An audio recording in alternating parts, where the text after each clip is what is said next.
an essential part of the trade and social connection the UK and its neighbours have shared, despite the presence of the English Channel.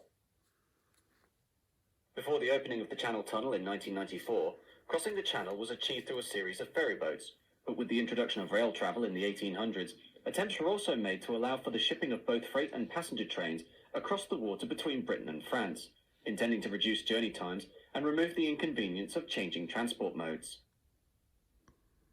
With this, overnight sleeping car trains between London and Paris were operated, as well as daytime luxury trains, the most famous of which were the Night Ferry and the Golden Arrow, an all-Pullman service hauled by an ATF Nord Super Pacific steam locomotive that operated between Paris Gare du Nord and Calais-Ville, a short distance from the harbour.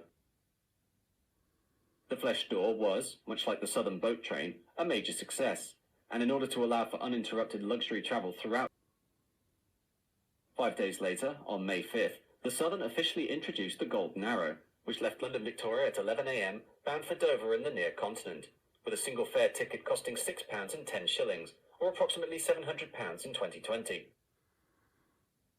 The Golden Arrow was the epitome of railway luxury, comprising of 10 Pullman coaches which sported exotic wood panelling, thick carpets, plush curtains, well-upholstered freestanding armchairs in the parlour car that faced each other across a table for two, with a freshly laundered tablecloth, a lamp with a silk warm-coloured shade resembling an inverted tulip, and the Trianon cocktail bar, which was modelled on a high-class club for the rich.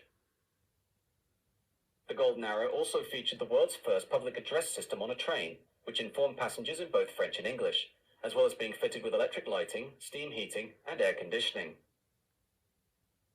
98 minutes after departure from London, the train arrived at Dover Marine Station, a terminus built on the dockside to connect directly with ferry boats, and passengers would walk to the waiting Canterbury before crossing the Channel to Calais and boarding the Flèche d'Or, arriving into Paris at 5:35 in the evening, after a journey of approximately 6.5 hours.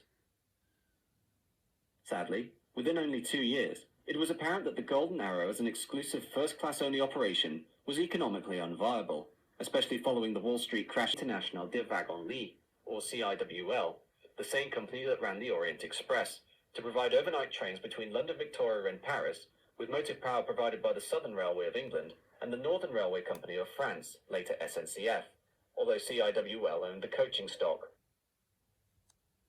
Trains consisted of 12 coaches built by A&F of France to the smaller British loading gauge, and operated nightly from both Paris and London. After years of operating at a severe loss, British Rail and SNCF chose to axe the night ferry, and therefore the last run of the service was undertaken on October 31st, 1980, bringing an end to international sleeping car services between Britain and Europe.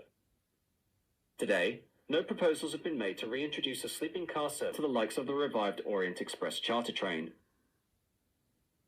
At the very least, the Golden Arrow now exists in the form of a luxury steam-hauled charter service that operates across parts of southern England, a loving reincarnation of the classic continental service that is beautifully appointed, hoping to give the discerning passenger a glimpse into the golden age of train travel.